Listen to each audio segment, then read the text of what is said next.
These are 5 players that I am terribly nervous to start in week 4 of fantasy football. I think they're all risky plays, and I am avoiding them if I can. Starting at number 4 with Jaylen Waddle. I mean, this one's obvious at this point, right? Like, it has nothing to do with the talent of Waddle, and it has everything to deal with the situation with no Tua. Like, this quarterback room in Miami is an absolute mess.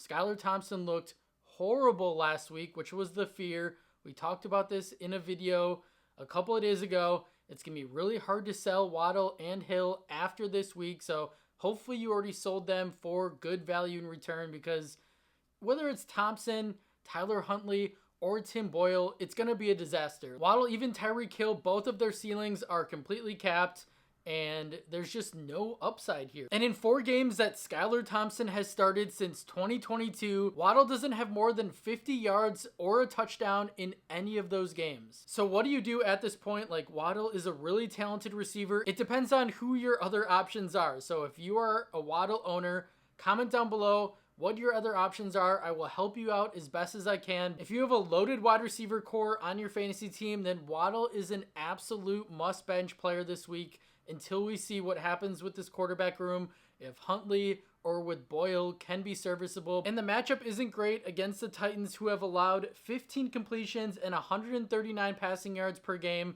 So it's bad quarterback play on an offense now that can't move the football, and it's a tough matchup. So if you can, I would be leaving Waddle on your bench. At number 4, J.K. Dobbins came back down to earth after a scorching start in week 3. He only had 8.4 fantasy points, but there is reason for optimism for the rest of the year for Dobbins. So don't take this as like you have to get JK off your team, but it's just not a good situation this week, which we'll talk about in a second. But Dobbins did see a season high in snaps at 64%, and rush attempts with 75% of the carries. And it appears that Dobbins is the guy in this Chargers backfield on a team that we know wants to run the football a ton. But the overall optimism needs to be put on hold for another week against a stingy Kansas City defense that's allowed the 4th fewest yards per carry. And on top of that, their 2 stud starting offensive linemen in Slater and Joe Alt are banged up. They might not play this week, along with Justin Herbert, who, if I had a crystal ball, I would guess that Herbert gets held out this week because he re-injured that ankle last week. Like, it doesn't make sense for him to play, and then he just keeps re-injuring this ankle. He probably is going to miss this game, which doesn't give a lot of upside to the overall offense against Kansas City. Like, the Chargers are probably going to be losing by a lot early on in the game. They're going to abandon the run, and I just don't see Dobbins doing much in the passing game. I don't see this Chargers offense being able to do much against a stout Kansas City defense. So Dobbins needs to be on your bench if you have a better option, but you can plug him back in to your lineup in week 5. At number 3, Michael Pittman Jr. has been one of the biggest busts in fantasy so far this year, and I expect that to continue this week. While Alex Pierce leads the Colts in receiving yards through the first 3 weeks, and Pittman has yet to reach 8 fantasy points in a single outing, it's been really bad. But here's my explanation for this. Anthony Richardson has been terribly inaccurate throwing the football, as he's currently only completing 49% of his passes. Richardson has hit some of those impressive deep balls downfield, but he could not hit the broadside of a barn when throwing those short intermediate passes where Pittman Jr. is utilized the most. And furthermore, the matchup could not get any worse against the Pittsburgh defense that's allowing 8.7 points per game. Like, they are playing at a different level right now in a contest where Pittman is probably going to see a ton of Joey Porter Jr., which is not good as well. I think you can also leave Anthony Richardson on your bench if you have him at quarterback. This is going to be another tough game for the Colts on offense in week 4. At number 2, Rhamondre Stevenson rewarded his fantasy managers in weeks 1 and 2 with 17 plus fantasy points and a touchdown in each game, but really struggled in week 3 against a stout Jets defense. Yes, the Patriots were down several starting offensive linemen, so that didn't help, but you're going to get these type of games with Rhamondre because of the environment that he's in. He's on a really bad offense with no real playmakers, a shaky at times offensive line. New England is going to struggle to move the football and be in scoring position often. I just don't have much hope in week 4 against another really good San Francisco defense. I think this game is going to get out of hand early, even if the 49ers are down Debo and Kittle once again. I just don't think this game is going to be competitive.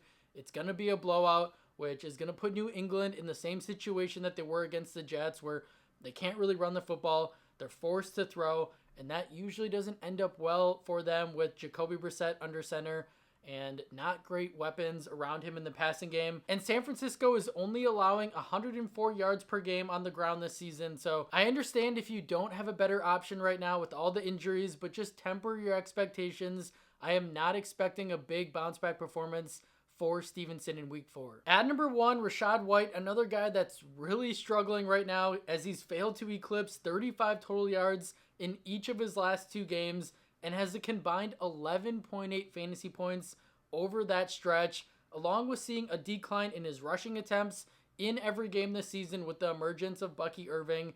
And yes, White might be playing through a groin injury. That could explain why he's not playing well, not getting as many opportunities, but either way you slice it, Irving is looking like the better back at this point and has earned a larger workload going forward, and that is really problematic for White because he is the type of running back that needs that volume to be a fantasy relevant back. And if he's not getting that on the ground, because they clearly prefer Bucky at this point, and then if Irving starts eating into his pass down work because Bucky is a nice pass down back, that is going to be really bad for White. So I talked about him in a previous video about trying to trade him away now before it's too late. And if Rachaad strings together another bad performance, which I don't think it's going to be great in week 4, then it's going to be sound the sirens, sound the alarms. And the matchup is horrible this week. The Eagles have allowed the 12th fewest fantasy points to running backs so far this season.